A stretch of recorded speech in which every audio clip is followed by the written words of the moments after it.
Welcome to Your Need to Know. I'm your host, Catherine Reed, and today I'm talking with the founder and president of Images for Good, Kevin Krisko, and one of his volunteers and student mentors, Yassmin, Salem. Thank you both for being here. Thank you for having us, Catherine. So I was introduced to you through Holly Siebold, an event she arranged for nonprofits. Right. I was intrigued by this idea that you have put together a nonprofit which teaches students photography and other skills on behalf of nonprofits, which is kind of your lab. It is kind of where you take your trainees to capture really wonderful images of events that nonprofits are hosting. How did you come up with this idea, Kevin? Thanks again for having us. And this whole notion of trying to be purposeful about using photography as a tool of change emerged over working with students, high school students that I work with, and in the service projects they were involved with. It became kind of that dual track like we talked about, of developing students and then serving the community at the same time. Images for Good is, yes, we use cameras. Yes, there's photography, but it's a tool of change to do things that are important within the students and through the students. And that's creating storytellers and amplifying the stories of good work that Holly and Bras are putting together, making sure their messages go out into the community presented effectively in a way that kind of cuts through the noise. And images will do that. Photographs, a good photograph, will capture your attention far more than text ever will. Absolutely. And Yassmin, how did you connect with Kevin? How did you find out about Images for Good, and what was your motivation for getting involved? Well, I go to George Mason, so a lot of my field of study has to do with community service work. One of my classes this semester required that I do some volunteer work in the community, and that was up to me who I did that with. So I found Images for Good, and when I talked to Kevin, I just realized how much we have in common as far as our goals and values for the community and the world. So I just knew that it was a perfect fit, and ever since we first met, we've done a couple of different photography events in the community, and I've gotten to meet very important people and different nonprofits that I have personally connected with since then. So it's been extremely great. Well, it's kind of interesting to me that so your burning desire wasn't to be a photographer. No. But photography was the doorway, yes, or the instrument that Right. led you to the thing you were trying to do, which was find community organizations that you could connect with. Right. And a lot of that has to do with, we'll have a picture of our logo up there at some point, and what's key to that are there are two arrows within that. One of them is you get mentoring, and someone teaches you, somebody gives you a skill, and the other one is then you turn into a mentor. Even if you're not the world's best, you know enough and more than a beginner. And having peer mentors, people who are relatable is so important to this, because the students want to connect with someone who's going through the things that they've seen. And that's kind of the purposes of what we do is we connect people with a service opportunity. We serve the community, and then we want to inspire other people to get involved. If you want to become a photographer as a tool of change, wonderful. But if that's not your passion, find a way that is. Understand what your gift is and then use it as a way of blessing others. So those are a little bit of how we've connected and why it fits so well. And again, the two things that we try to do is lift her up at the same time she's lifting a program up, and that's the way you lift the community. You know, and to me, it is about connections within the community. I believe in the power of community, and I also believe that we learn by teaching. Mm-hmm. Absolutely. You know, I learn new things all the time, especially when I go to teach somebody else how to do something. So I'm kind of interested in the fact that your students are young, but your mentors are young. Absolutely, and again, they can see the world, and this is where we absolutely need that diversity of perspective that they bring, because I tell them your voice is your voice, and only you can do that. I have equipment that you can use, and I can give you some tips on how to use the equipment, use the gear, the settings, and so forth. But it's your eye, it's your voice that's most critical, and they can foster that within each other. This area is getting, as you well know, it's so intense, and so everything you do is graded. Your SAT scores or your school grades. Art and the expressiveness that we have with photography is not so easily judged, where you have to do it right or wrong. And it's a matter of what engages others that's to drive the success. So we absolutely say you're not being scored, you're out there demonstrating creative courage. That's what wins. I love the idea of creative courage. You did an event that I moderated for Friends of Guest House. Yes. At Bus Boys and Poets. And you know, and you and Yassmin too shot an event recently under the most challenging of circumstances. It was dark. In both these instances, it was a dark room. You don't want to be the person with big flashes standing in front of the audience, so you kind of have to get the right angle, the right lighting.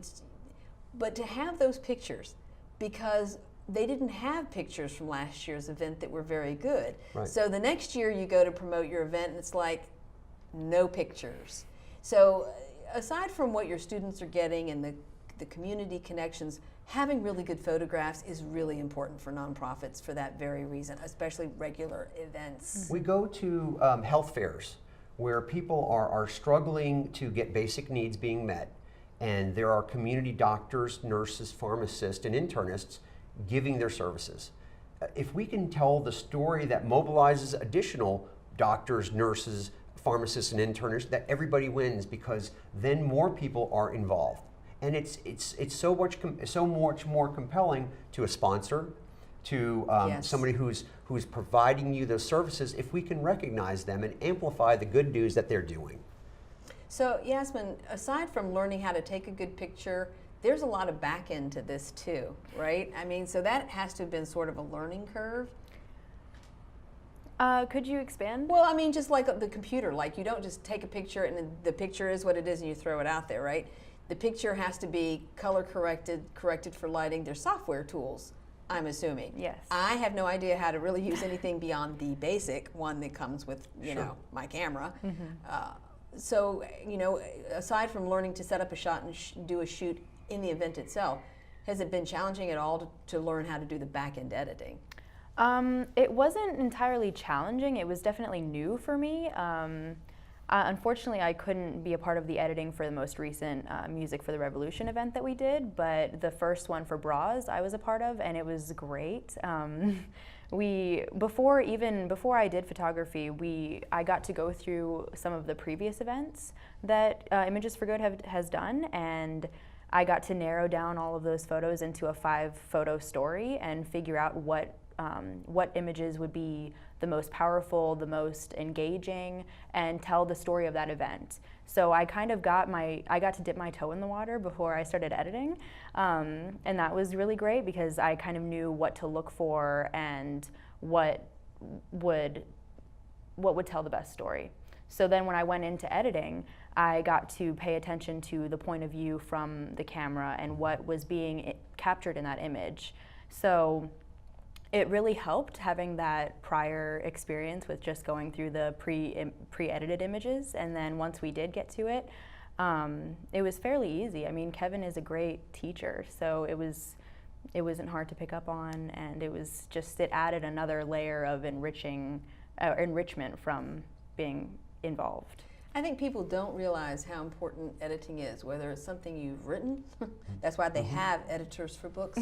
But people don't understand that with photographs. And you see this if you look on any social media and you see the plethora of horrible cell phone photos. It's like you could have left 90% of those out and narrowed it down to 5 that told the story. That's key. And that's the storytelling is the overarching theme of what we try to do. Yes, I don't want to underestimate the importance of the technology and having a good capable lens and having a laptop that's capable of running specialized software like Photoshop and Lightroom. But being a technician is not even anywhere close to our point. You have to have those skills, but what is going to create change? What is going to compel somebody, A, make them stop and get their attention, and then motivate them to actually do something about it, whether it's volunteer, advise, or donate their time. And that's something that Yassmin spent a lot of time with me to kind of extract what are the most essence shots. And then you focused your attention on those and you communicate those so they're not lost in the noise. You know, and I think it's kind of practical art, you know. Absolutely. You know, Ansel Adams took great landscapes, but I don't know that it really helped move forward anything in particular. What you're doing is basically saying what we'd like to do is bring that kind of artistry to something that is practical. And absolutely, one of the common themes that we say, in addition to developing students and then serving the community, it's kind of an outlook. It's where if you can learn how to see differently by positioning or what you're looking for, because what do we absolutely go in there with intention. If you can see differently, you can live differently. And that enables you and empowers you to create with purpose. And we're trying to create new images, of course. We're also trying to create new capabilities within the community. We're trying to create new relationships. We're trying to create new people who are out there to make a difference. So basically you're saying the architecture of a good photo is something that can be applied to life in general. Some Absolutely. of the same elements that make for a good photo make for a good life, yes? If you can compose a good image, you know what the subject matter is with the purpose and what you're trying to accomplish. So you approach it with intentionality, and then you figure out what you put into it and what you leave out of it, and what perspective you take and what lighting you take, and most importantly is what emotion you bring to it. Because I can tell students all the time, if you're not having fun, your photos are flat. There's not emotion there. So you're right. If you can create a good image with those factors you described and bring your heart into it, you can compose a good life too. So how many students at any one time are in your program? I mean, how much can you manage as kind of the person who's heading it all? Well, and it is a team sport, and we'll come back after the break and describe a little bit of the teaming at work, but we are constrained by the number of mentors. Okay. We are constrained by the number of equipment sets that we have. There is no shortage of needs in the community Right. or stories that need to be told. But that's something I would love to explore with you, how many people we've served and supported and developed and where we are. And so that's a great leading question. Well, no, it is. And I know that we are going to talk about what the infrastructure is that's required to expand what you're doing and the number of organizations that you're doing it for. Right. And it's equipment and it's people. Absolutely. And it's time. It right? is time. Because, I mean, you're giving a lot to this. So I agree with you. After the break, we will come back and we will talk about some of the ways, too, that the general public can get involved with what you're doing. You are a nonprofit. Yes. I assume that your doors are open to everybody who's interested in some way in supporting you, right? Yeah, absolutely. So when we come back from this break, we will be talking with Kevin Krisko, who is the founder and president of Images for Good, and Yassmin Salem, who is his volunteer and also a mentor, is a George Mason student, which makes my heart sing because I'm a George Mason alumni myself. And we do need to look for the opportunities to connect our community better. So join us after the break.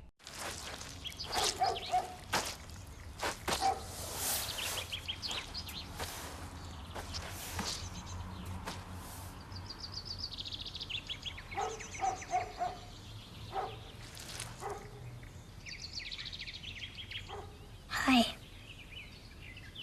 Hi. Patience. Pass it on. A message from the Foundation for a Better Life. They told me a bottle couldn't dream. That I would never become a superhero.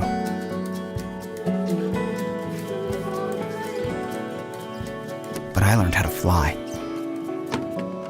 Just to come back in a new disguise. And be the hero that I've always wanted to be.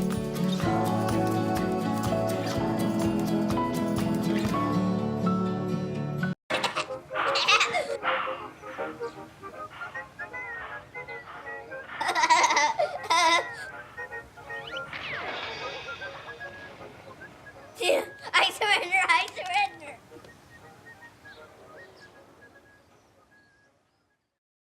So, I just moved in with this family, and it's embarrassing. The little one, he likes to go outside and crawl around in the giant litter box. I don't know what he's doing. I mean, I was born and I knew how to use the litter box. Look at that. That's disgusting. Oh, poop already. You're making me nervous. Oh, okay, I can't look at this anymore. I really hope he grows out of this, for his sake.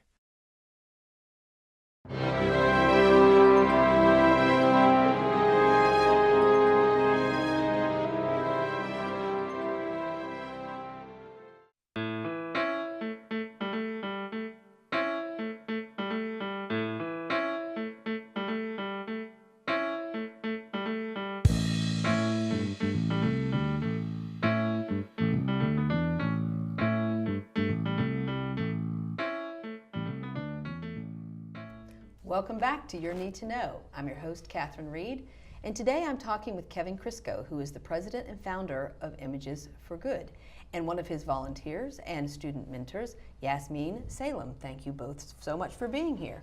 So we were talking a little bit before about, how you got started, why you started, but what has been the evolution? How have you grown from a single idea to what you're able to do now? Well, it is absolutely a positive spiral where you start small and you get more people who get involved. You have more people, more equipment, more students involved, and you can make a bigger difference. Collectively, since our March 2015 is when we first launched, we became a nonprofit 1 year later.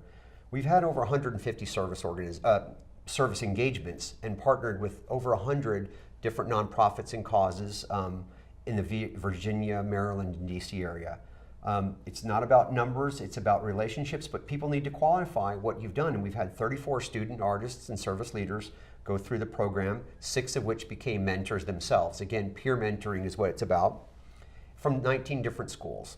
And then this is absolutely a team sport, and we've leveraged 27 adult life and life photography mentors, some of them outstanding professionals from like the White House News Photographers Association, donate their capabilities, their skills, their time, and their services to inspire and plant seeds in new people and in the youth. And we are very intentional about diversity of perspective, which also has to do with the diversity of background. We have recruiting materials in 10 languages to date. So wow, really proud that of is trying to reach out to impressive. the community and say we want to be as broad as the community is. And many times we're not conducting our training sessions in Amharic, but when we are supporting an organization that does that, they can see the brochure and say, oh, that's why they're here. They're telling a story, and they are really intentionally caring because in our crusade to hopefully save the world at one student, one image at a time, way too many people that look like me are telling many students that look like my students to go back where they came from. Right. And I'm trying to build that network of relationships where we have everybody working together to model the change that we need to be in the world. Wow. So Yassmin, as far as the soft part of this, you had spoken about inspiring and how this was an inspiration to you. Obviously you invested a lot and you are a mentor to others. What do you hope other people will get out of this? Well, I think that not only are people going to leave with photography skills, they're also going to leave with a growing network and a newfound passion for a variety of issues and an actual way to get involved with their community instead of just constantly wanting to. And I also think that it empowers young people to find their voice and find a way to communicate that voice and that opinion, their perspective. I think young people are discouraged often from speaking their truth and giving their opinions, and instead they're told to just listen or be obedient. And when you give a young person a way to advocate for themselves and advocate for the things that they care about, it helps them grow like nobody could imagine. And I think that when someone who isn't necessarily aware of how to use a camera gets a hold of that camera, they can capture things with that camera that their phone doesn't necessarily allow them to. I agree with that. And and George Mason is such an it's an international university in that there's people from all in our public school systems too. I mean, we've got like 120 languages I think spoken at like Marshall High School. So this area is just rich with diversity, but perhaps not everyone believes that their culture is represented in a way that they see it themselves. Do you see this as being an aspect for people also getting involved to say, I want images of my community to be the things that are true to me or things that I see as authentic, and I don't see representative images about my community? I would say yes. I think that a lot of the time people who are capturing these important events and moments in the world aren't involved with those things. They don't have a connection personally to what's going on. They're just an observer. So I think when you give someone who relates to that experience or has a connection to that issue a camera and a way to communicate that issue, it adds a whole depth of the story to it, because they relate, so they know what's important to make note of and to make sure people know about. Well, I think that's the point you made, Kevin, too, is that your student photographers have to be fully invested in the event where they are. They got to bring their spirit and their energy to where they are, because it was reflected in the photos. It is, and we spend a lot of time up front discussing why are we here. And it's not just to take cool pictures for the website or the annual report or recruiting materials. We just did a breakfast with Santa. Some of the participants that were there to get photos with Santa, and we did a really good job with that. Some of the people were there because that's their community hangout. Some of the people were there because if they didn't come there for breakfast, they wouldn't have had breakfast. And I say we want to make sure people understand the needs that are here, as well as ways of people fulfilling them. And you're accomplishing all that through a photograph. And something we talked about earlier with cell phones, and this is a wonderful tool, but again, meeting students where they are and setting them up for success. When they're holding this, you only have a fraction of their attention. And we certainly want them to be present so they're not texting or Snapchatting. It's important and amazing capability there, but we ask them to set this down, which already makes them more alert, and we put this, thank you, in their hands. This is not cheap, but this is infinitely more powerful in the low light or the fast moving situations, and more importantly, they're now holding something else.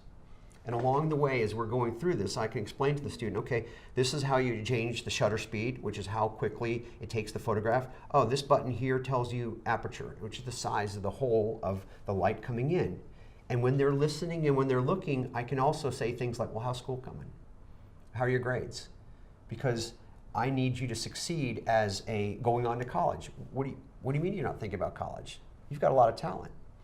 Though it opens up doors and conversations. And again, back to why are we holding this and why is it interesting to share?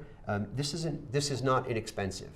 It's a versatile tool, it's a capable tool, and we want to get enough of these to put in the hands of more students as a shared resource, as a community pool. Right. So that Bras doesn't have to invest $10,000, which they should be putting in a camera. On a shelf. Somewhere, hoping somebody shows up who can use it. And it takes time to learn how to use it and then to post-process the images. So you have expertise and experience that are developed over time. And when you put this in their hands and say your community believes in you, you should see how the students will light up and then really take it seriously that somebody cares about me. So we're absolutely interested in giving them that voice, to amplify their voice, to take their voice and give it such power.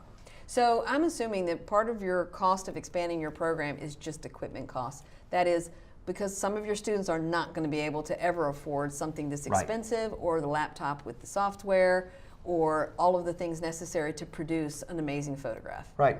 And again, the gear is not the main point, but it is absolutely a governor or a limiting factor on how many programs we can support, how many students we can equip. How many mentors is another area. How do we get people involved to help them coach through this that make a difference? And it's something that we do as the community, because when we have a limited pool, it doesn't sit on a shelf. We shift it to the nonprofit that needs it. We surge it to the group that needs it at that point, and we share it between schools. How are you finding your mentors, and how are you finding your students? What is your outreach? A lot of it is seeing people in action. We're active on Volunteer Match. We have outreach events, social media. Yassmin, it helps us with our social media, and that's people want to say, oh, I want to be part of that. But we can't bring in enough people to meet the community demand.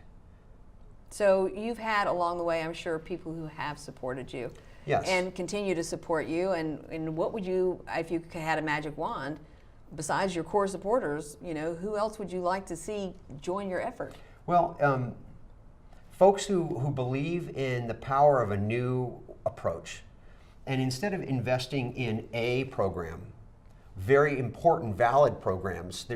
You can invest in a way that does many layers of support from students to programs and many programs. We will then be able to hit Girls on the Run and Bras and Friends of Guest House. So you're investing in the capability to tell all of those stories for all those programs, and all this, the important community work that's being done should have stories and messages as deserving as those people are. Right.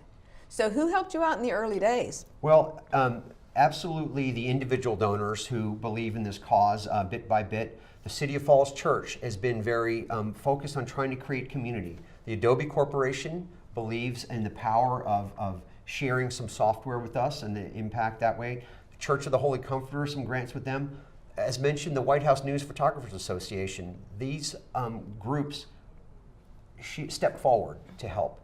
And you saw two people here today. You saw two of us, but it's the mentors and the students that make this happen. Some of them never have to set foot in front of a camera. Allison Reynolds helped put together the graphics that we're going to see in the post-production. Kevin and Yassmin are here, but we really stand on the shoulders of that team effort. But we need a bigger team.